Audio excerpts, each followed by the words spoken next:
this is from Insider. Darren, you found this, Business Insider. And I'll go ahead and read the article a bit. But the title is intriguing. Millennials are getting screwed again by their second housing crisis in 12 years.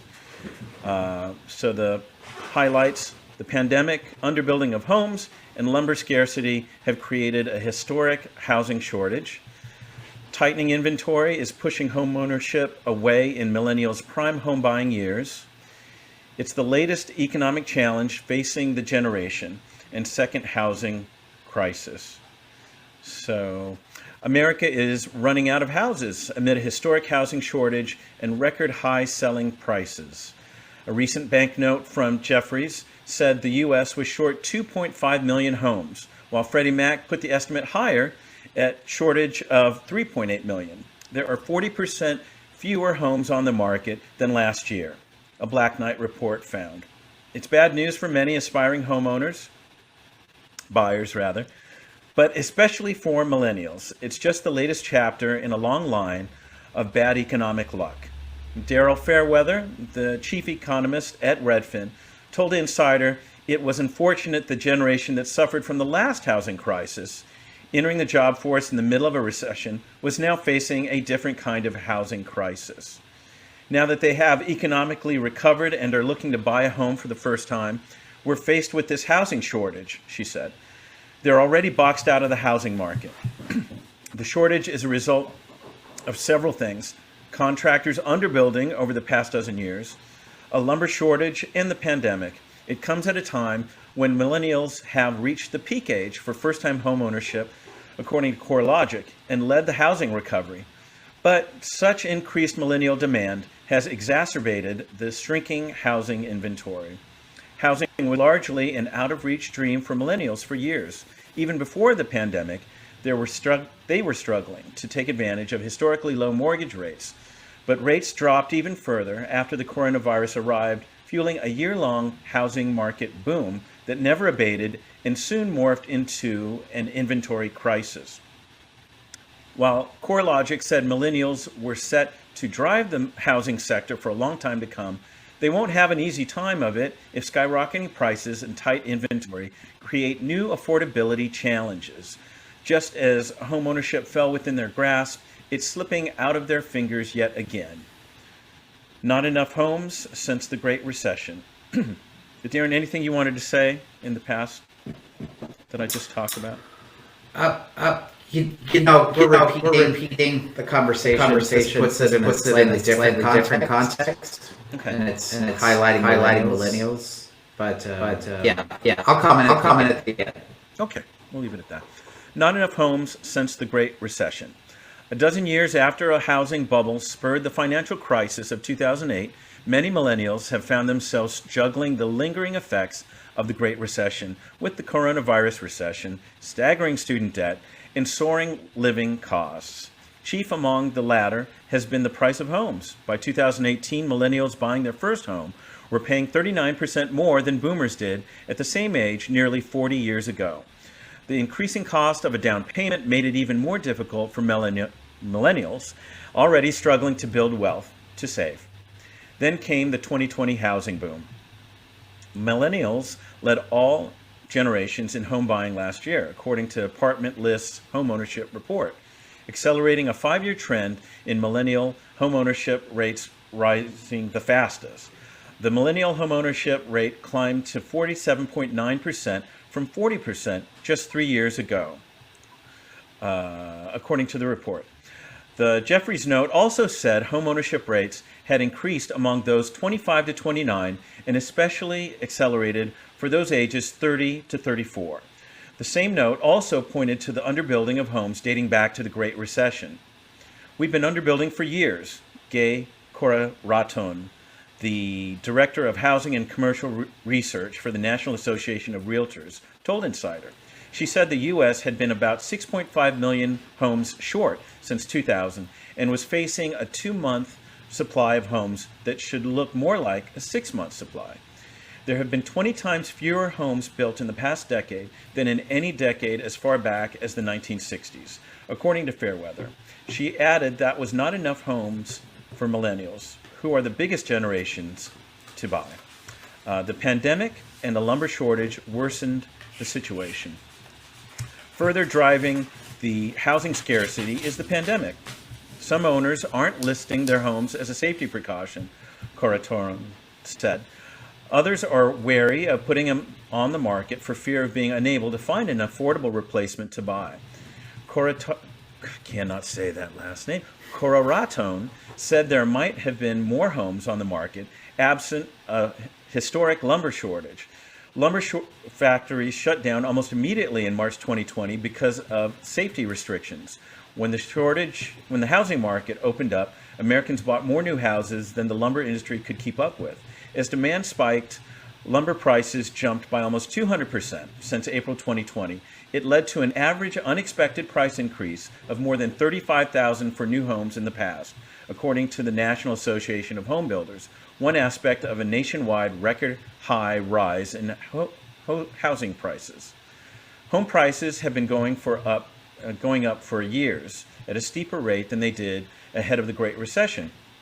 But the national median home sale price hit a new high of $353,000 in March, according to Redfin. Housing prices are up 18% year over year, Fairweather said. I don't see values going down at any point, she said. The shrinking housing inventory further inflamed a market already hot with demand, sparking cutthroat competition. The typical house is getting snatched up in less than a month as aspiring home buyers find themselves in bidding wars, putting in all cash offers and offering higher down payments. Cash sales have increased from 18 to 23% in the past year, and first-time home buyers are more likely to pay a full 20% down payment than they were last year, according to NAR. Because the market is so tight, you want to sweep in and make your offer more attractive, adding that a 20% down payment was more appealing to the seller because it signifies financial capability. Homes sold in March had nearly 5 offers on average, compared with 2 offers in 2019 and 2020 at the same time. Seeing some houses with multiple offers, some buyers on tight budgets aren't even bothering to jump into the bidding war, losing an avenue for building wealth. A heated market running low on homes and high on competitive demand has ultimately set a new pricing precedent that is pushing home ownership further away from many first-time buyers. While the wealthier cohort of the millennials may be better positioned to buy a home, even those who successfully managed to scrape together some savings are facing dwindling chances of home ownership. Owning a home is a traditional way of building wealth through equity, but the increasing cost of such an investment is eliminating that opportunity for many. This is particularly troubling for millennials, some of whom already have less wealth than past generations at their age. Losing housing as a wealth avenue could further widen the generational wealth gap between them and baby boomers, adding to the vicious cycle of millennial economic woes. Home ownership is going to be more difficult for millennials, adding that some of them were still dealing with the debt. All right. Contractors need to ramp up new builds if they want to satisfy growing millennial demand, according to Jeffries. As many as 2 million new homes per year, maybe even more, to fully repair the imbalance. Housing starts rose to 1.7 million in March, but Corcoran said building new homes was also the beginning of addressing the housing issue. New construction homes can be expensive for buyers, while an increase in supply would relieve pressure on prices, she said. Down payment assistance would be helpful. And when more homes are built, she added, we should allow for further density or higher density housing, which would mean changing zoning laws and regulations. But she said, that's easier said than done. While builders are doing everything they can to build so they can take advantage of a hot housing market, Fairweather said challenges like the lumber shortage, a lack of skilled labor, and shipping shortages, which affect the appliances going into a home, aren't helping. All the shortages right now are are definitely not helping us figure out way out of the hole. But even without those challenges, the hole is humongous, Fairweather said. So it's going to take decades of building lots and lots of homes. That was a long one. Wow. But a lot in there. It was. A lot in there. You wanna stop sharing, Joe? Sure. Because yeah. I get the feedback otherwise. There we Yep. go. Awesome, man. So, really good article. I mean, in my opinion, really lays it out well. And this isn't simply about millennials. This is about anybody wanting to buy. Right. I know the millennials are in their prime building years or buying years, so that clearly affects them. But we chose this article because we wanted to highlight some things that are maybe not always understood, particularly if you're trying to buy for the first time. I think that article highlights that buying a home is one of the best ways to build wealth. I think that's existed for a very long time. It's really a way to work into the middle class and maybe get into the upper middle class. So our next one will highlight another point we have when we do the video after we finish reviewing this. But it is wealth building for two reasons. I'll say this. It is equity building, but it's also, and I've always talked about housing in this way, it's a hedge against inflation. Okay. So our government and our Federal Reserve is set up to have a steady flow of inflation every year. Their target's typically 2%. And how do you hedge against that? Is you own assets. Okay. So the cost of rent rises with inflation. The cost of owning does not. So you always, we were talking about this when we chose this article, Joe. We talked about how many people do you look back on and say, gosh, I really regret buying a house. Maybe there was a narrow window, but anybody who's had it for a period of time, even those who bought and went through the housing crisis, if they got through that and they still owned it today, they're super happy they own a house. So if you're buying for long-term, housing has never shown up in the negative. Only in the short term it has. And you have to be able to navigate those short terms. They always say, have some money in the bank, have some backup, anything, any investment. If you need to get out quickly, you can get hurt if it's the wrong time. But long-term, housing has always proven to be a very good investment, a hedge against inflation, a wealth-building opportunity. So getting into there requires some sacrifice, and even more today. The article is correct. Even more today than it may have been in the past. The other thing we wanted to highlight about this was the underbuilt component.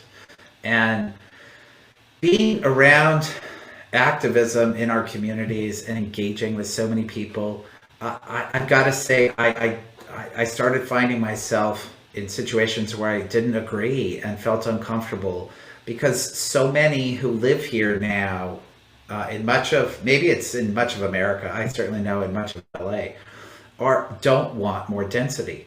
They're always resistant to changing zoning, adding more housing, at building vertical. LA is very resistant to vertical build.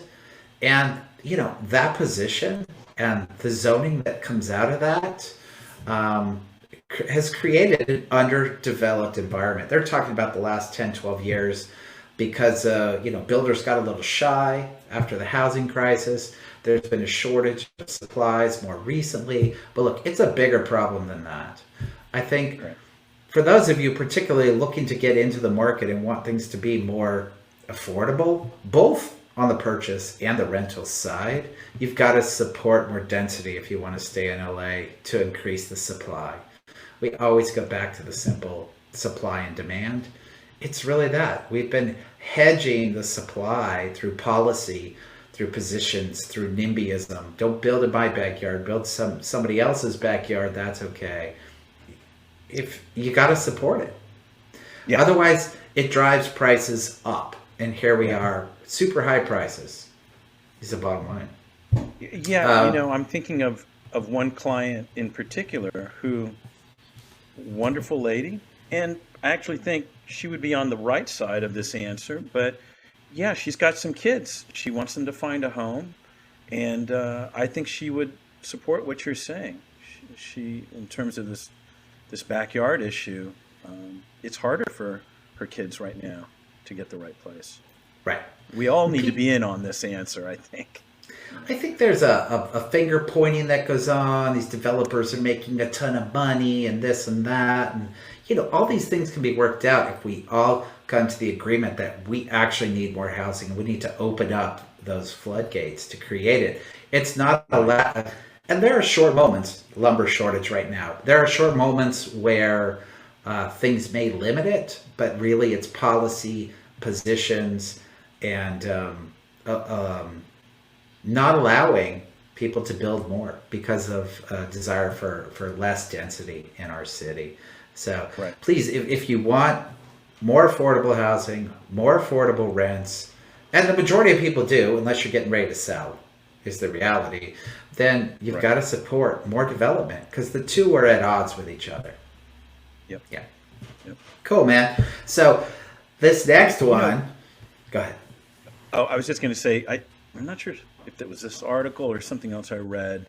I think on the builder side too, obviously they're talking here, they said decades to get this right.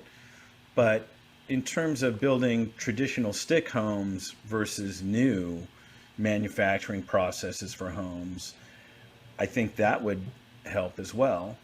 Of course, we get conservatively locked in to the norm in terms of building stick homes, but I think there are some other choices there that might be helpful. I was just reading something about a developer in Detroit who has been using Quonset huts and, making them more modern, making them attractive, but that basic shape and that structure, you're not building walls, there are no pillars, there are no walls inside, and you can get that building up pretty fast. I think we've got to look at that as well. Yeah, I mean, I would say two of the biggest components that have passed and have moved forward, although there's been a lot of negative pushback and feedback in regards to them. But two things have opened up building. Small lot subdivisions, allow them to be built on 2,000 square feet, allow denser building, and then all the ADU regulations that have opened up. If we didn't have those two things in Los Angeles, in the state of California, we would be even substantially further behind. So it's in our areas that are fully developed. It's all about infill. It's hard. You're not going to get 40 acres and you're going to go build a whole bunch of single family homes.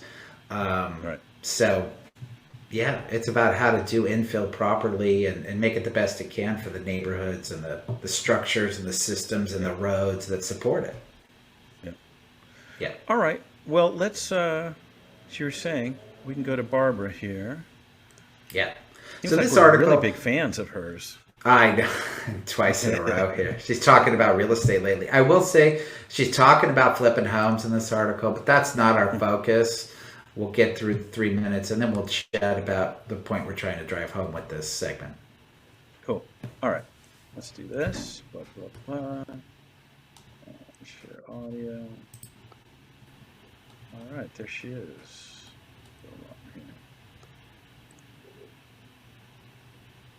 Hold on.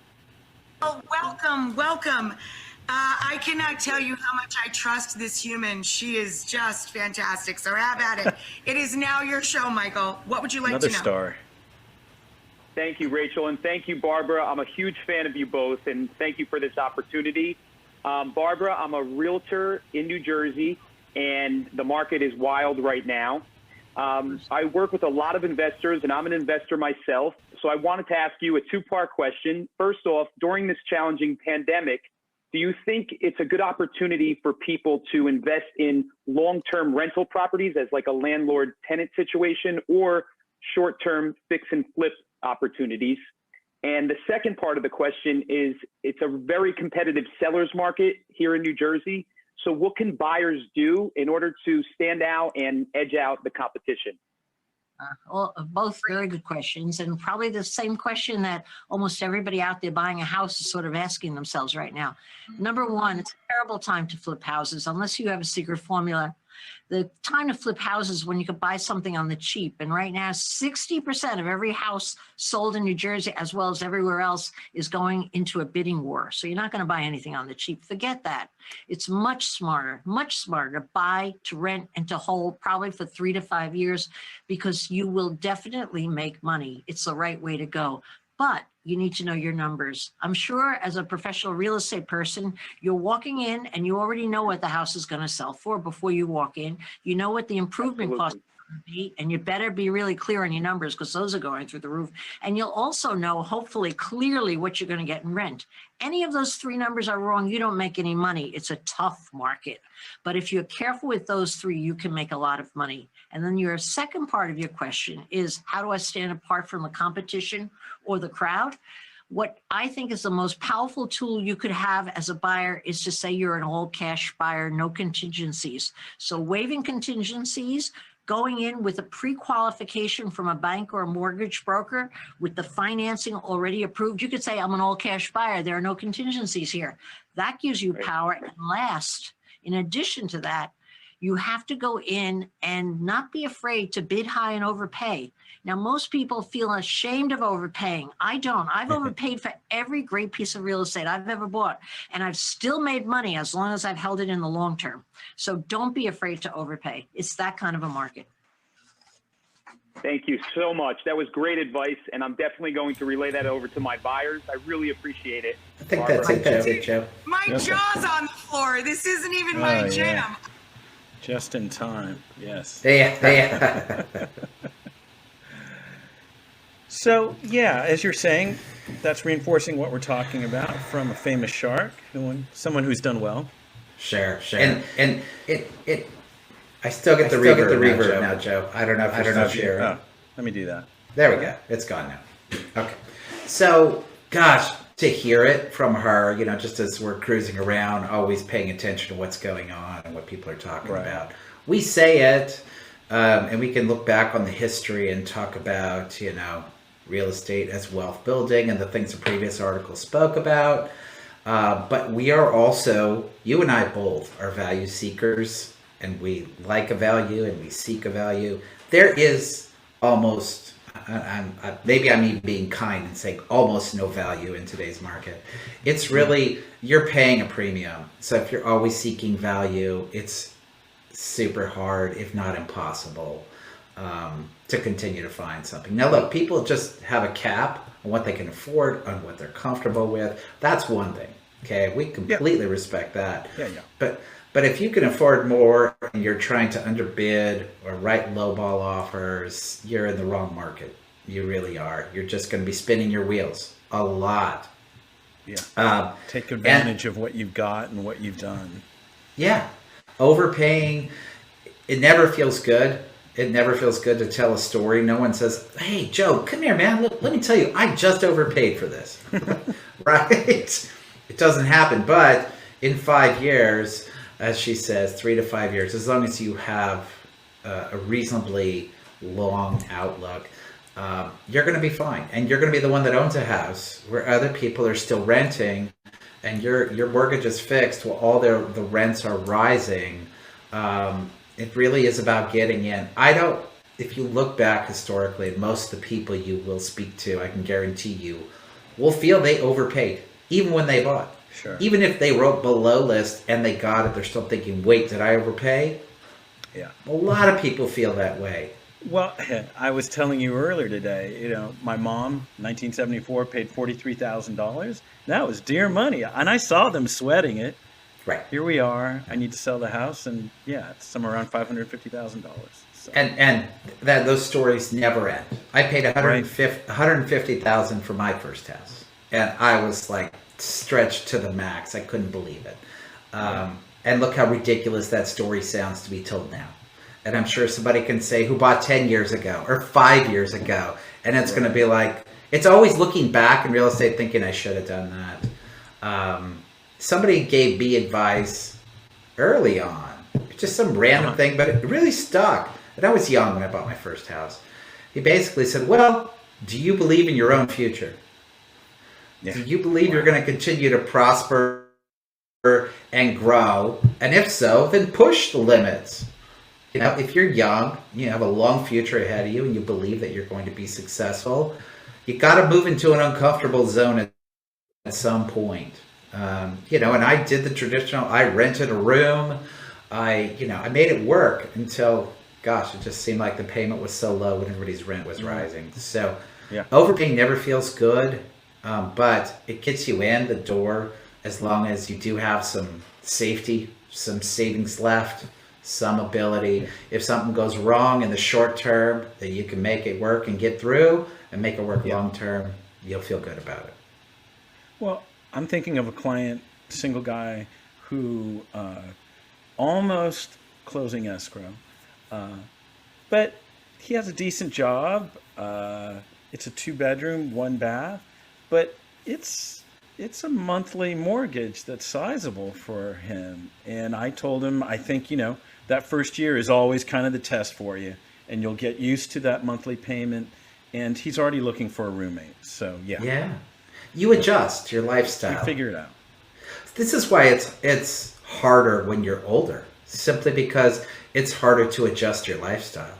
Certainly if you're younger, honestly, if you believe in yourself, just do your best to get the best house possible, because you have lots of resources, and you're way more adaptable to making things work and continue to work. I didn't tell you this story, but yesterday somebody came to my mom's house, and of course the question comes up, are you selling this house? Her son is looking for a house. Right. And she goes, I've housed him and his wife for a year, telling him to get his down payment together and all that, and he saved up $80,000. I said, good. And sounds like he's got a good union paying job. It's like $50 an hour. I think he's a welder or a lineman or something like that. And I said, so what does his wife do? Well, she's a waitress, but she really wants to have babies. She wants to have a lot of babies. I said, wow, they're thinking of moving to Texas. I think you guys should move to Texas. That'll make it easier for everybody. I don't know about LA. Well, yeah, we talk about the secondary markets, meaning just a lower price point. Housing is the biggest cost for just about everyone. And it's hard to get into the LA market. But if you really want to be here, if that's what makes sense for you, for whatever reason it may be, it's a little riskier, right? I think going to these secondary markets, it's a little less risk averse. You can, you don't feel like, if something goes wrong, you feel like, oh, I'll navigate that easier because I'm not as stretched. Yeah, it's that simple. The gas isn't $5 a gallon; it's $1. Right. All right. Cool. Well, I think we slayed that dragon.